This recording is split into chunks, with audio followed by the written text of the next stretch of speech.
If it's illegal and a federal crime to destroy an eagle's egg, it definitely is a taking of human life when you stop a human heartbeat. Welcome to Policy, Not Politics. I'm your host, Ralph Bristol. My guest today is the new House Speaker, Glen Casada. Glen, congratulations on your post, and welcome to my new podcast. Thank you, Ralph, and good afternoon, and I'm proud to be here. Thanks for coming and talking to me. Now, every speaker approaches the job differently. Do you see yourself as an advocate for a lot of legislation or more of a cat herder? We kind of changed the paradigm in the House. We greatly expanded the subcommittee system, and we put a lot of people to work in that subcommittee system. So a subcommittee is a small subset of a full committee. Right. And so if you look at education, for example, and historically we've had full committee of education, subcommittee of education. I felt like we've got some subject matter experts, higher ed, K-12, administration, and then testing and reform.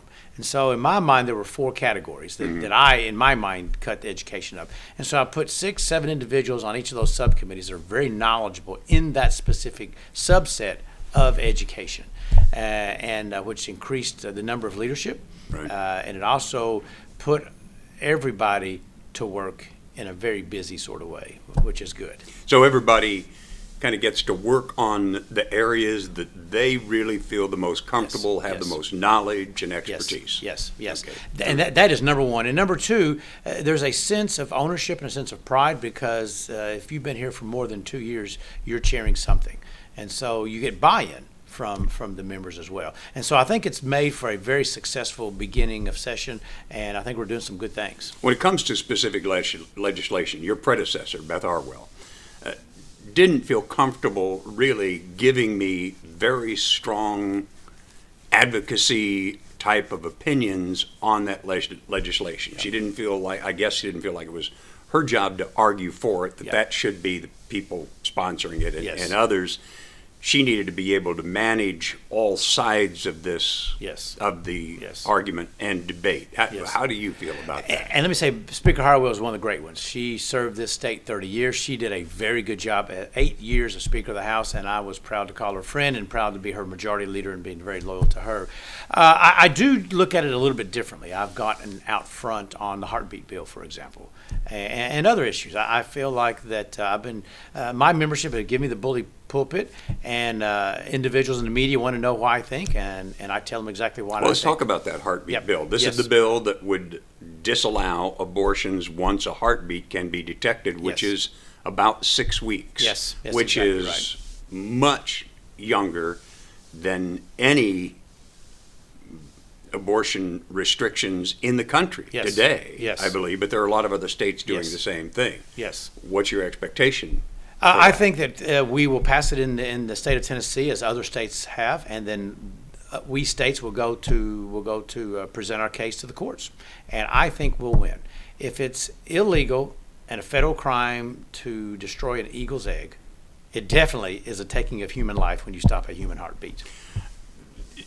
Are so many states doing that? This is a bill that's very popular in many states. I don't know how many are going to pass it this year. Yes. But I believe some are, and I believe Tennessee probably will too. Yes.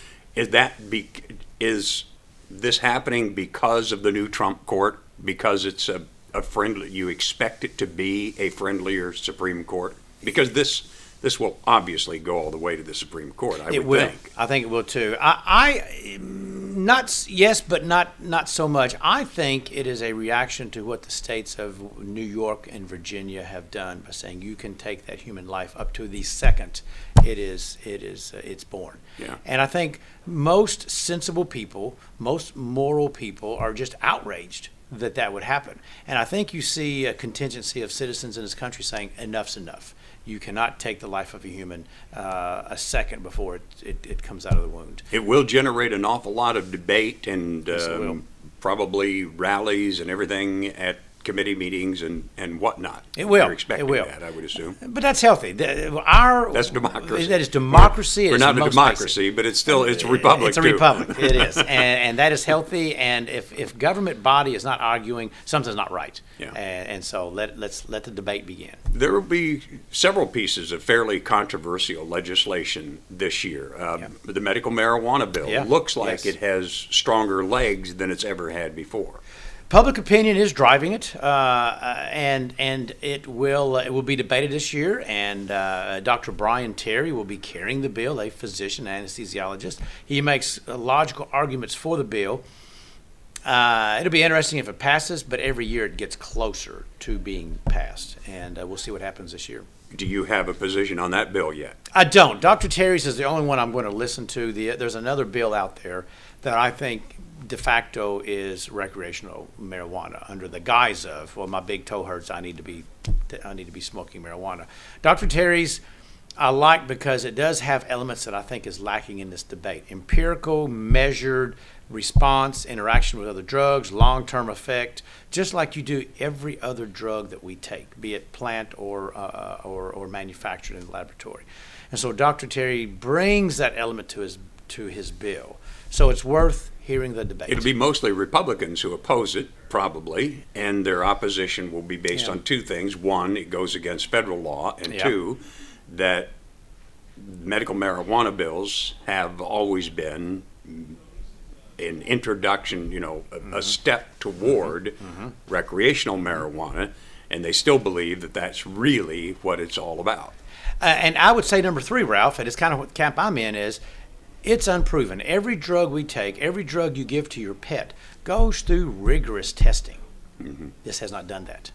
We are grabbing onto this on a hope and a prayer that it does solve some of these, pain issues and other medical issues. So those are actually three arguments against it.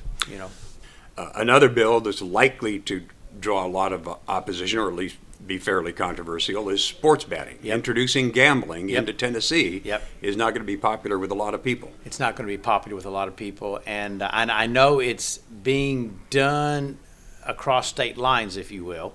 Individuals in Franklin and Nashville will gamble online across state lines, but it's just it's a lot of members just feel like it sends a bad message.